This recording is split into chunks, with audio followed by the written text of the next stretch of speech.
people have gone out today and met somebody new? How many people out there have gone up to somebody completely unknown and just started a conversation? Myself, fellow Toastmasters, and honored guests, is a person that does that on a daily basis. Now, I know what you guys are thinking. Your inner child just stands there and goes, Mr. Connell, you know you're not supposed to talk to strangers. Okay, for one, Mr. Connell is my father. I'm Daniel. And two, no, I'm not talking about the stranger in the trench coat and the covered van that your parents told you not to take candy from, and they did not have puppies in their back seat. I'm talking about the strangers that you potentially could have something in common with. That you could have a good conversation because they're in the same place or the same time period you are. Now, I look around this room and I see a lot of new faces that I've never met before, and you'd probably be terrified when I came up to you and I said, "Hi, I'm Daniel." Frank, I guess, okay, please leave me alone. I get that a lot, trust me. I'm a very loud guy, I'm a very energetic guy. I like to have fun. And I'm going to be the one today to teach you guys how I develop the courage and the skills to talk to literally anybody. Now, when I was a kid, I used to people watch. Now, some of you may know what people watching is, some of you may not. People watching is when you look at a person while you're sitting there on a bench in a mall, and you make up a story. A story about that person's life. A story about where that person's going or where they've been. That guy right there in that suit, that pinstripe suit, he just came back from killing someone. He's a hitman for the government, and I know he's got something really cool in that briefcase. You know that guy over there, the guy who has the toupee? It's about to jump off and eat that woman's sweater. Now, most people don't actually develop the ability to figure out what actually that person did because they've never actually gone up to the person. So I started to think, what if I did that? What if I actually found out if that guy's a secret agent? Would I die? Because he's probably going to kill me. There's no way that he would let me live after finding out he's a secret agent. So that's what I started to do. I started to go up to people. I started asking them questions. Now some of them were like, no, I'm not answering any of your questions. You're weird. Which is true, very, very true. But some people did actually open up. Now I remember the most scary time that I've ever had approaching a person. I had a man, and I knew him through other people. So technically not 100% a stranger, but that's probably why I was actually able to go up to him. He was 7 feet tall, probably a little bit higher, because every time I saw him, I was looking up. He was about 400 pounds, and he looked terrifying. His nickname was BFG. Big Guy. So I walked up to this BFG. I said, "Hi, I'm Daniel." "Don't kill me!" "Oh, okay. Hi." He reached out his hand and said, "Hi, I'm Robert." I thought to myself, okay, less scary. Then I got to know him. And I've hung out with him. And I found out that he is one of the nicest guys you could ever meet in a 7 foot tall, 400 pound body. Now, some of you guys, you're not ready to do that just yet. Some of you guys have a little bit of trouble finding the words, finding the courage, finding the ability to have fun in every single situation like I have. Now, I'm going to give you something that you can do to have fun at home, away from anybody, but still talking to somebody, that you don't mind having a little bit of fun with. And that's telemarketers. Telemarketers call you at the most inopportune times. They call you during dinner. They call you while you're in the shower. That's the time that they decide to call you, so why not have a little bit of fun with them? This is the kind of thing I like to do. Now there's the telemarketers that call you. We all know it. You want your windows and ducts cleaned? Come on. No one wants their windows and ducts cleaned. Fine. Play the repeat game. Hi. Hi. How are you? How are you? Good. Good. Do you want your windows and ducts cleaned? Do you want your windows and ducts cleaned? No, I'm trying to sell you. No, I'm trying to sell you. Usually they hang up about a couple minutes into it. Now there's another one that you can try, and this is a little more advanced for some of you. And that's everything that they say excites you in a way that you've never been excited before. Hi. Hi. How are you? Oh, I'm good. I was wondering if you wanted your windows and ducts cleaned. Oh, yeah. Oh, I've always wanted my windows and ducts cleaned. I'm so glad you've called. About 10 seconds in, they've already hung up. They usually X out your name just after that. So if you want them to stop calling, that's when you have them stop calling.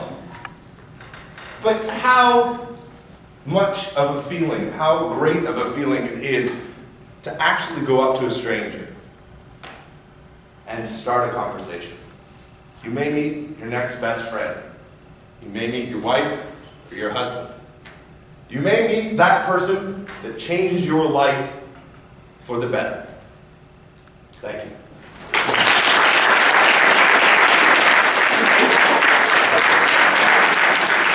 I'm from Walmart Canada Toastmasters because we actually have two clubs at Walmart. I was actually a Toastmaster for 6 years outside of Walmart, left Toastmasters for 4 years, and then now I'm back into Toastmasters.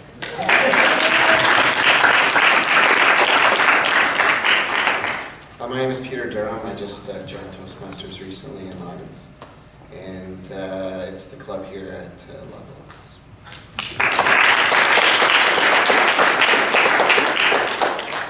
I'm Daniel. I joined in June of this year, so 4 months, and I work here at Lovelock.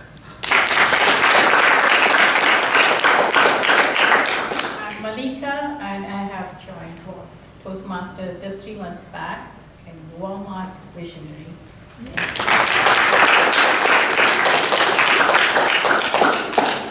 I'm Hoda, and I'm with the Walmart Toastmasters Club, and I'm actually just a week old with Walmart Toastmasters.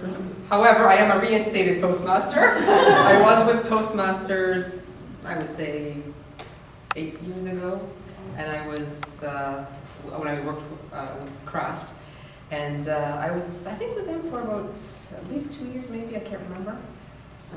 But I left it for several years, and then I just joined again about a week ago.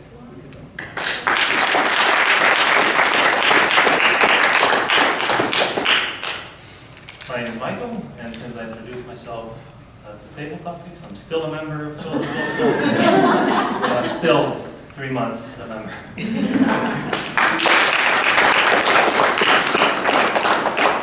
My name is Gabby. I'm part of the Walmart Toastmasters Club, and I have joined for 6 months.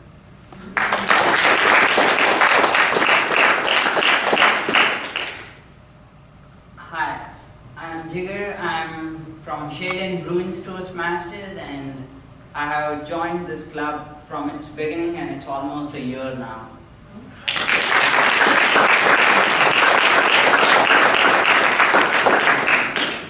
Daniel. He knows me. Alright, fine. I can tell you work out. Do you work out with BFG? Alright, yeah, no. BFG is, he actually does karate. He lives down in Toronto.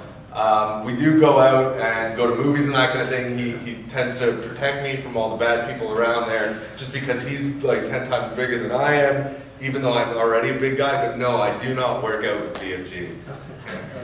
But we both do lifts. Okay. We both lift. Okay. That's the main point. We Okay. both lift. Okay, right on. Hoda, what age do the kids not become terrible? If they're terrible at 2s, 3s, and 4s, as prospective future parents, when do they not become terrible? I'll let you know what happens.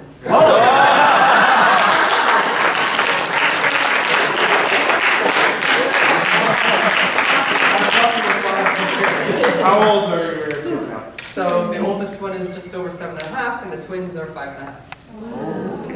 So you have at least 8 years before he becomes close. Okay, and they're all your husband's kids. Yes. Jigger, Yes, how old are you? I'm 24 now. 24. Okay, and you're single, right? Yeah. Yes. Okay, so prepare to be single for a while.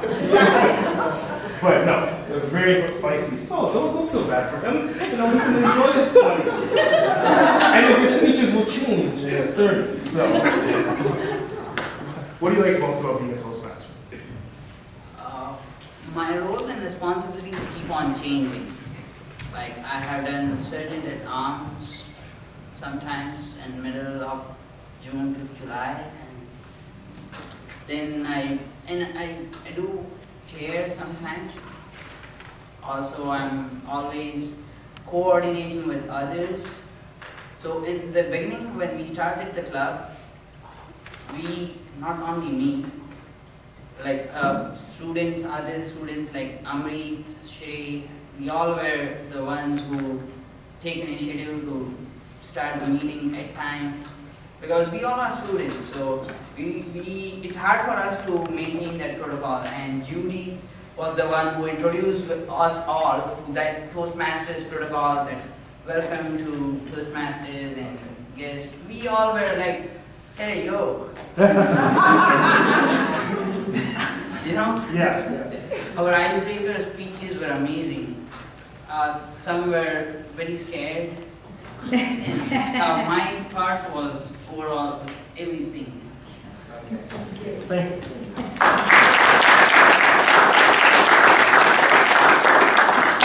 Peter, still drive a caddy? I don't drive it yet.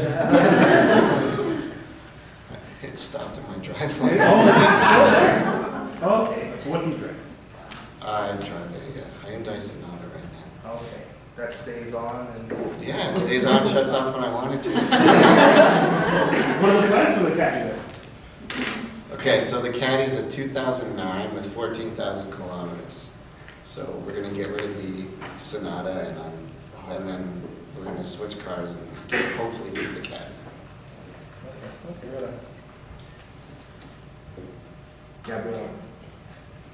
I feel your pain on stereotypes. Because I'm not good at basketball at all. And we get the black people look alike thing too, so I was laughing when you said that. Out of all the stereotypes that you presented to us, which one have you encountered the most in your life? Math. Yeah, math. I'm okay with math, but it's just whenever there's two projects and there's a finance piece, I always, like, they don't even know my background, they just assume I can do all of that. I said, okay, fine, I'll do it. But yeah, so pretty much the math part. Amanda, why did you leave and why did you come back? When I was in Toastmasters, I was very intense, presenting a lot of speeches and taking on exec roles, and I needed some time to not prepare for things, and so I went to improv, which is the complete opposite, because you show up and you have fun and then don't have to think about it. It's just kind of like fun while you're there and no preparation before or after. And do you have children? No. No? Okay, so do you plan on having children? Someday. What will be the childhood game that you teach them? I think role playing, anything like that, because then I get to play along too. That's why I do improv, because it's fun. You get to be whatever you want to be. You have a bad day at work, you have an angry scene with someone where you yell at them and then you get that anger out. I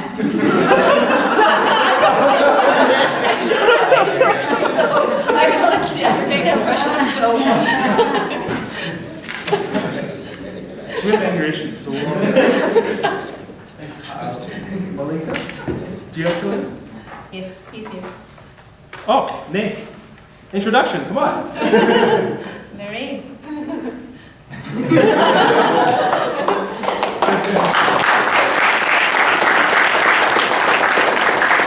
Does he have any name issues like you have?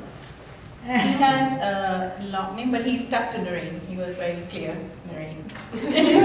But does he encounter any name issues? I guess I should ask him, but I'll ask you as well. It's the last name, so sometimes people hesitate, so it's deviated. So it works out.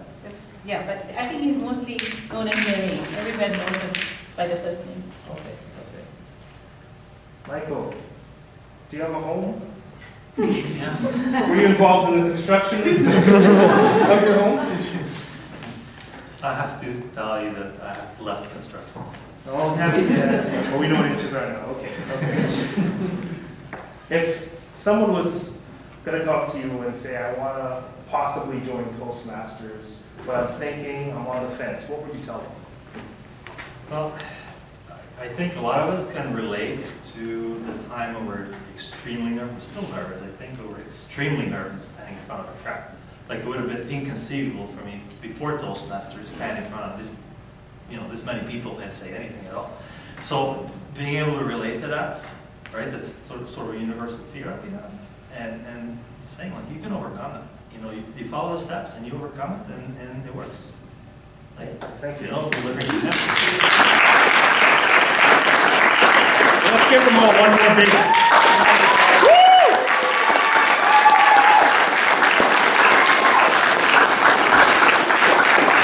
So we'll take a quick 5-minute break and then we'll do our award ceremony. And now, our top 3 for humorous speech contest. 3rd place, Gabriella Young.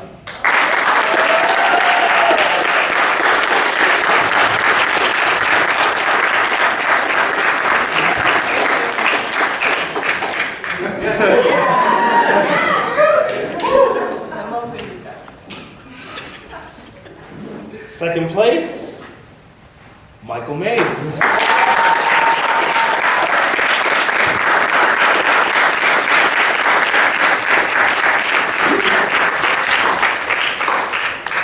Drum roll, please. Winner of the humorous speech contest going to next Tuesday's division contest, Daniel Connolly.